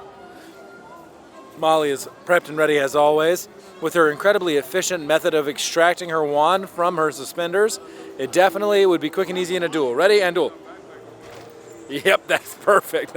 You definitely wouldn't have already been hit with the spell by the time the wand is out. Nope.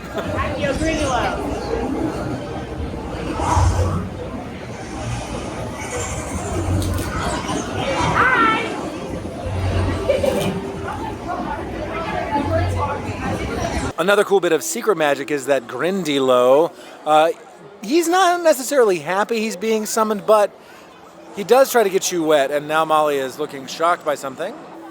Oh my. This is an adorable mooncalf bebe. I love him so much. Hello. Look at how cute he is. I just want to boop him. Boop the snoot, but avoid the eyes. Gosh, that's such big eyes. He's so cute. He's just hanging out here at the eye doctor, which makes sense. Yeah, that adds up. Another fun detail right here outside the library, the bookshop. They are selling Newt Scamander's Fantastic Beasts and Where to Find Them, but we are in France, of course, so it's Les Animaux Fantastiques. And it's a movable book cover. Newt looks delightfully awkward. Here outside the music store, you can hear some folks practicing in there. There's also a bunch of posters, but I particularly like the auditions for the frog choir right here. And I like that the frog is saying, "Hello, my baby." Up, down. Local motor instruments.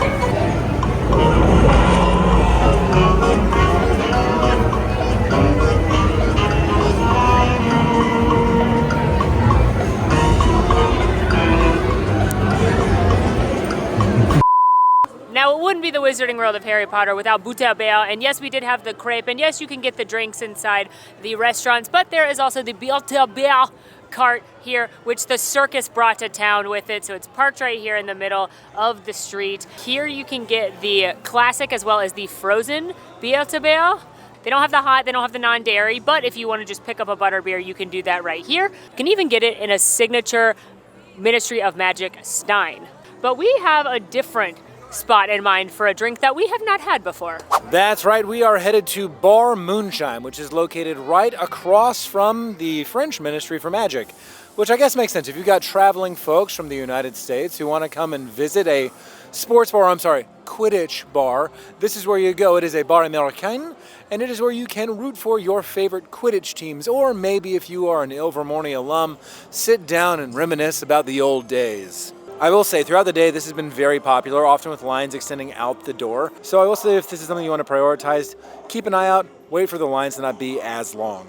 The sign says entrance to the Giggle Water Reserve. Deliveries and authorized personnel only. If you hear laughter in the reserve, the culprit will be ejected and banished immediately. Because if you remember them drinking giggle water in Fantastic Beasts, it's a special adult beverage that does make you quite giggly. So that's fun. And I think we're going to get one inside. Inside here, you can see all the pennants for the different American Quidditch teams. Try and find your state. I found Florida. I've also seen Ohio, Michigan, Maryland, New York, all kinds of teams to root for, and you've got old-timey bottles on the wall. I love the old-fashioned posters on the wall, and along with all these incredible pieces of art, brand new for Paris, all done by Mina Lima, the graphic artist from the film series and the other Wizarding Worlds. My personal favorite, though, is this Blind Pig poster right here, because that is the speakeasy they go to in the Fantastic Beasts movie.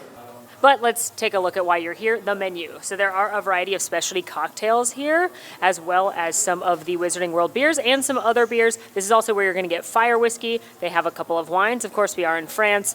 You can do your cold or frozen butter beers here, as well as some of the non-alcoholic specialty Wizarding World drinks, including we just ordered a brand new one that's not even made it onto the menu yet.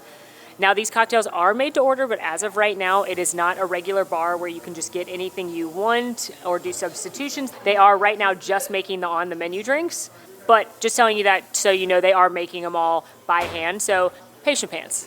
Bonjour! We have picked up several delicious things from Bar Moonshine, including the incredibly magical, the Beau de Bleu de Alchemy tea, which is, an alchemy is the magical bird snake, I guess you'd call it, bird serpent. Bird serpent's a good bird descriptor. serpent, and it is blue and purple, so this drink starts blue and then you add the magical tea bag and it becomes purple and glittery and it's awesome. What's a bird taste like? Blue raspberry. I was about to go, I don't know what birds taste like, but I eat lots of birds. Yeah, chicken is a bird. Yeah, it tastes like blue raspberry. Any drink that's that color, I immediately go to blue raspberry. Tastes like a popsicle, kinda. Oh, it's so sweet. That's too sweet for me, but that is the most fun non-alcoholic drink maybe ever, so Very recommend. glittery. Recommend, Very especially glittery. for your kids. All right, what'd you pick up? As far as grown-up drinks, they were unfortunately out of the Giggle Water. The Nifflers got into the supply, which is a whole disaster, as you can imagine. This is the Fleur 75. So it's made with London dry gin, elderflower liqueur, fruit sparkling wine, lemon juice, simple syrup, and a little lemon spiral on top. And I picked up the Philosopher's Old Fashioned. This is made, it's very much a standard old fashioned. This is made with bourbon, aromatic bitters, and orange zest. And then our friend, who we are with, Megan, picked up the Lobe Blaster, which is a potent mix, it says, of moonshine, limoncello, absinthe, lemon juice, club soda, and simple syrup, garnished, topped with a rosemary spring, and layered with an emulsion vert, which is green. Yes, vert. Okay, but I don't know what the emulsion is other than it's green. Maybe that's all it is. Maybe it's just green. Maybe We're drinking just green. I also want to call out the custom glasses, the Bar Moonshine glasses that they're in. Oh, boop. Okay, Bar Moonshine. He told me this would make me giggle more than the water, and it is delicious. It is lemon, it is zesty, it is tart, but it is balanced. It's boozy. I'm in. This is a darn good old fashioned too.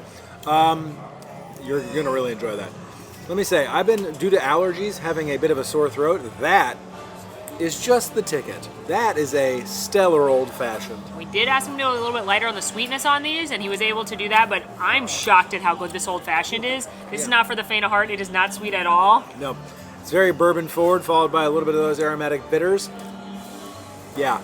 That's like the best drink I've ever had in a themed land, and it's probably just because it's an old-fashioned, which is my favorite cocktail, but like executed perfectly. You know, after a lot of the other beverages, and they've been good, especially when we were like in Dark Universe, that world. Here, the beverages that are specialty are good, but this is just a classic. What is the emulsion veil? I think it's mint. A mint emulsion? I think the emulsion is mint. Oh, it smells minty. That's actually pretty good as well. It mostly tastes minty. I bet once you mix it, it would be different, but... that is a dangerous cocktail. That is definitely a dangerous cocktail. It's minty, it's light, it's refreshing. So far, Bar Moonshine, crushing with the cocktails. It has 3 different types of liquor in it. Yeah. Nice to meet you. I'm Molly. Nice to meet you. No dark arts going on here, buddy. The only dark arts I know is a self-portrait with the lights off. How about that? Oh, no. Yeah, he's trying to be a comedian actor. Yeah. You're crushing. You're doing great. What do you like studying at Ilvermorny? You know what? My professors never really appreciated my finer qualities. Sure. But we're actually here on a group project looking to identify magical creatures. Okay. As part of our Care Magical Creatures class. You see, we're exchange students at the Beauxbatons Academy of Magic. I'm from Hogwarts. Go Hufflepuff. This is Felix from Ilvermorny in America. And this is Leia. Leia Belfield, able to study on Gobelet, l'Académie de Magie Beauxbatons, and future French Minister of Magic. And of course, you are all future potential voters. Est-ce patriote? Do you live right here in Paris? No, I don't think we can vote for you, but I would. I could count on you. Yeah, yes. Oh, that's Yeah, we would. We would help. What? Have you found any creatures? We did see the Grindelow over in Rammelle. Yeah, we saw it. All right, we saw the Grindelow. All right, he almost got a little wet on the road. It got me last night. Yeah. Have you seen any creatures? I saw a mooncalf. Been there, buddy. Yeah. I've never seen one in person before. Can you describe it? Yeah, it was like it had really big eyes. Okay. And it was at the eye doctor, which makes sense. Like the eye. Was that the optometrist? Yeah, and it had like Did it have an appointment? I don't know. I wanted to like boop it though. You know when you like boop? Like a little boop. What does boop mean? Like because he was so cute, and I wanted to just go boop like a little because he was so cute. Yeah, he just looked at me with the big doe eyes. And, yeah. You don't want to take much of your time. No. Have you been doing some reading?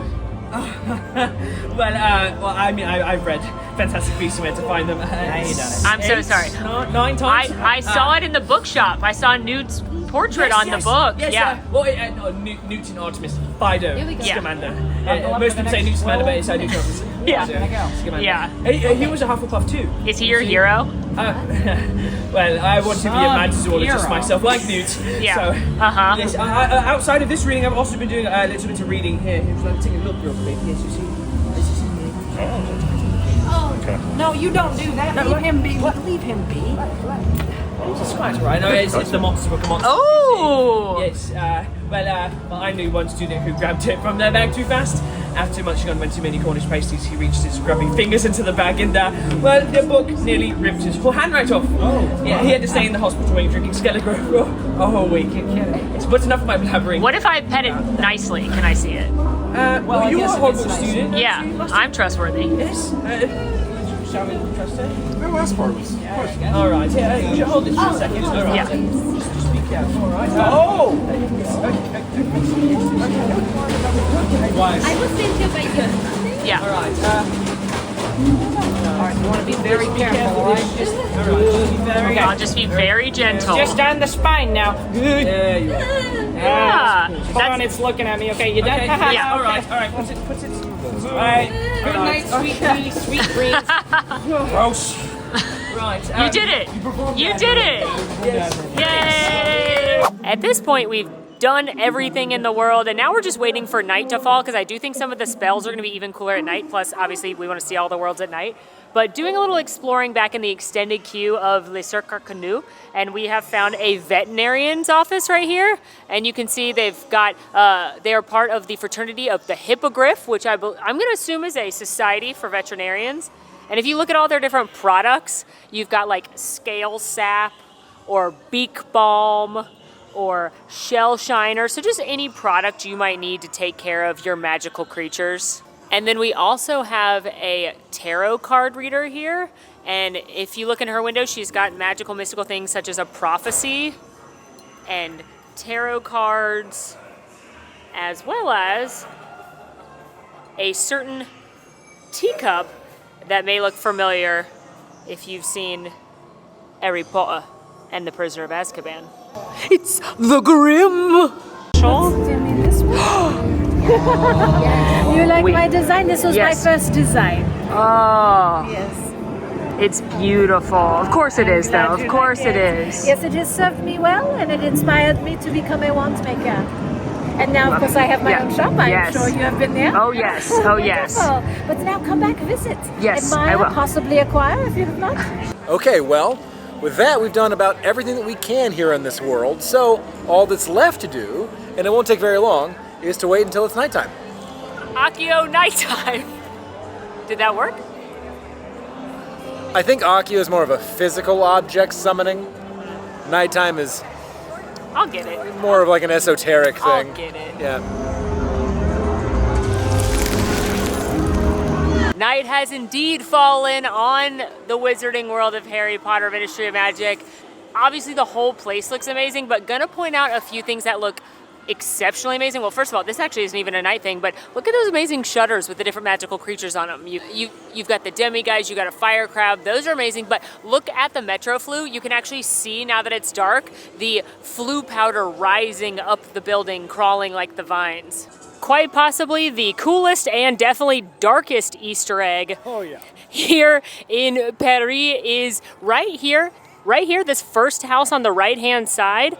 If you have seen the first Fantastic Beasts, it may look slightly familiar to you because there was a murder here by Grindelwald at the beginning, and it actually happened at this house. And every so often, you can see a green light flash through this window right here, signifying the Avada Kedavra curse.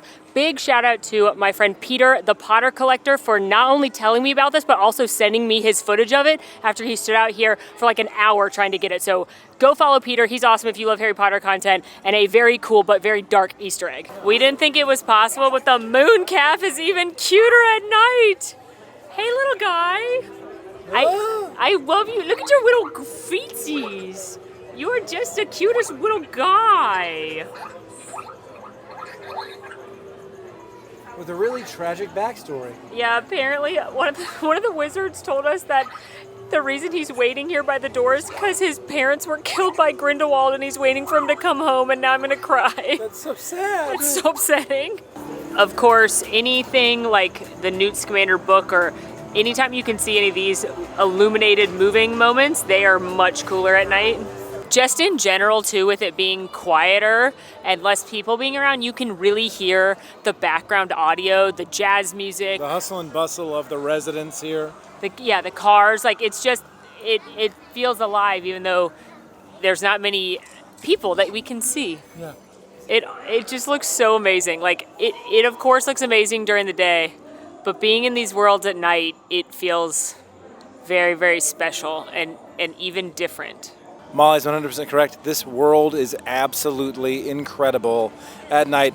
I know that we mentioned it while we explored Darkmoor within the world of Dark Universe, but these worlds really are built to be viewed at night too. There's just a special emphasis. Oh my gosh, and now we have the Phoenix on the way out. Also, I should note, we did some spells here that were cooler at night, like the demiguise or the secret magic with the Sorcerer's Stone and the little prophecy ball that shows a young Harry Potter finding the Sorcerer's Stone. And now we are headed out. What a magical day it has been inside this portal, walking around this world. All right, well, that brings us to the end of our day at the Wizarding World of Harry Potter Ministry of Magic. And we have to review our 3 categories. First up, what is the absolute must-do thing when you come to Epic Universe and visit Wizarding World of Harry Potter Ministry of Magic? I think it's gotta be Battle at the Ministry. It's obviously Battle at the Ministry. It is one of, if not the best ride on planet Earth. It is so technologically advanced. The animatronics are incredible. The ride vehicle is incredible. The queue is undeniably the best queue on planet Earth. And listen, we both know that they're working out the kinks as they move through these annual pass holder previews, getting it ready for full opening day. But even still, it's phenomenal. Banger. I would say in addition to that, I really love the wand magic. Oh, yes. As a lover of the Wizarding World and of Harry Potter, I think it's so fun to see what secrets reveal themselves. I love all the creatures, I love the Sorcerer's Stone. I really think the wands are truly a way to immerse yourself into this world, so that's always really, really fun and special for me. Now let's talk about the food. The best, well, not just food or drink. The best thing to consume, maybe. There's so many good things. Actually, I have to say, the food in the Wizarding World of Harry Potter Ministry of Magic, great. Yeah. I'm gonna go with Le Gobelet Noir, the sandwich that we had there, the shaved steak. It's just like a grandma made it for you. It's just a little toasty. Now, don't get me wrong, that sandwich that we had on the baguette. Oh, that was also fantastic at Café de la Serene. Yeah. It was amazing as well. I really loved the food at Café de la Serene. I really loved that goat cheese tomato tart. That turkey baguette was an absolute banger. The butterbeer crepe was fantastic as well. Best form of butterbeer. But I gotta give a shout out to Bar Moonshine. Those were some of the best, if not the best, mixed drinks I've had in a theme park.